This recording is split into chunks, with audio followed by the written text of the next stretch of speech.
Karena orang Yahudi, karena Lukas ini ditulis sama Lukas, dia itu orang Yahudi. Jadi kalau dia itu orang Yahudi, tidak mungkin dia punya perspektif bahwa kalau memang hukum Taurat itu berlaku sampai selama-lamanya. Anda mengatakan Lukas ini orang Yahudi, data Anda dari mana? Lukas aja dari namanya itu adalah nama orang Roma. Oke? Dan tidak ada catatan yang mengatakan bahwa Lukas itu orang Yahudi, tidak. Lukas itu jelas oleh tradisi Kristen sendiri menduga dia berasal dari Antioquia, Syria, dan dia berdarah Yunani. Lalu ketika saudara mengatakan dia orang Yahudi, ilmu dari mana Anda dapatkan itu? Saya tidak menyatakan kalau si Lukas itu orang Yahudi, ya, enggak. Mungkin kesalahan bahasa, enggak, saya juga tidak mengakui dia orang Yahudi. Saya mau tanya dulu nih. Dari penjabaran saudara ini yang panjang lebar ini, saya mau tanya, tolong jawab ya atau tidak. Jemaat perkumpulan orang-orang yang ada ketika Yesus memberikan mandat kepada Petrus muridnya, apakah jemaatnya itu adalah kumpulan orang-orang yang tidak bersunat? Jawab. Ya, benar. Hah? Orang-orang yang bersunat. Aha, orang-orang yang bersunat berarti jemaat pertama Kristen atau bukan? Nah ini, oke, lanjut dulu.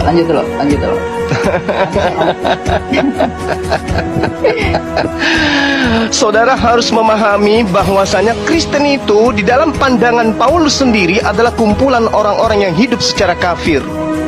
Jadi jangan Anda ngadi-ngadi mengatakan jemaat pertama, gereja yang pertama adalah Kristen. No, nonsense, bullshit. Makanya perlu belajar, bukan hanya kecepatan berbicara. Mulut dan otak itu harus sinkron, Bung. Jadi jemaat pertama yang didirikan oleh Petrus adalah jemaat Yahudi, bukan Kristen. Kumpulan orang-orang yang tidak bersunat haram hukumnya masuk di dalam jemaatnya orang Yahudi sampai hari ini. Jadi jangan mimpi. Anda boleh lincah berbicara, tapi Anda tidak berdata. Oke? Nah, sekarang saya sadarkan kepada saudara, ketika saudara mengatakan Taurat itu hanya bayang-bayang, ilmunya dari mana? Dari orang Farisi, kan? Nah, itulah kalian, pengikut orang Farisi. Sementara Tuhan memberikan pernyataan yang sangat luar biasa di dalam pemahaman orang Yahudi itu sendiri, bahwa Taurat yang datang kepada Nabi Musa itu adalah jalan hidup yang siapapun yang menapaki daripada hukum Taurat itu dalam kehidupan orang Bani Israel, mereka akan mendapatkan hidup. Jadi tidak ada itu Kristen di situ, nggak ada. Anda mengatakan hukum Tuhan adalah bayang-bayang, itu mau Anda karena Anda Kristen.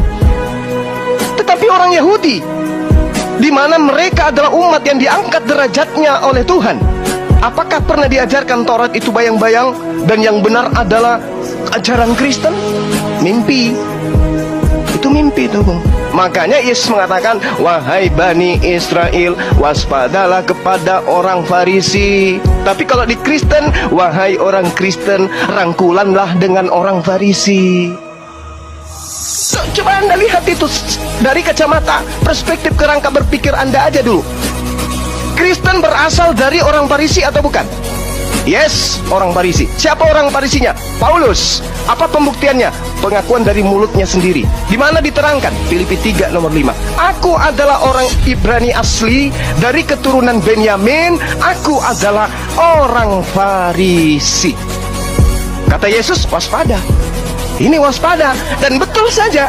Sekali lagi saya katakan, kalau Anda cerdas, Anda orang terpelajar, satu-satunya pemain tunggal yang mendirikan agama, mendirikan sekte di luar daripada agama Yahudi yang dianut oleh Yesus, hanya Paulus. Sekte apa itu?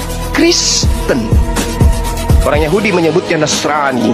Itu diterangkan dalam Kisah Para Rasul 24 nomor 5. Jadi tolong teman-teman Kristen mulai hari ini Anda imani dan percayai bahwa jemaat pertama adalah Kristen. Itu buyar. Tinggalkan itu adalah pembodohan. Jemaat pertama yang didirikan oleh Petrus adalah kumpulan ahli-ahli Taurat. Mereka adalah orang-orang yang bersunat. Mereka yang ketika masuk ke bait suci bukan duduk di bangku, tetapi mereka berdiri untuk sujud di hadapan Tuhannya mereka. Sebelum masuk ke rumah ibadah mereka cuci kaki, cuci tangan, membasuh wajah dan seterusnya. Mereka wudhu. Sementara Kristen itu beda. Jadi jangan pernah mimpi jemaat mula-mula yang didirikan di atas batu karang itu adalah Kristen. Itu pembodohan. Catat itu. Jemaat yang didirikan Petrus adalah kumpulan orang-orang yang bersunat. Mereka adalah praktisi Torah. Ya, catat. Sehingga ketika Anda mengatakan kami adalah Kristen awal mula dari muridnya Yesus, itu bohong. Paulus mendirikan sekte di Antioquia itu karena dia mengaku dia diutus sebagai rasul kepada orang-orang yang tidak bersunat. Maka jemaat pertama, orang-orang yang tidak bersunat, memakan babi, adalah Kristen, dan itu tidak ada korelasinya dengan pengajaran Yesus.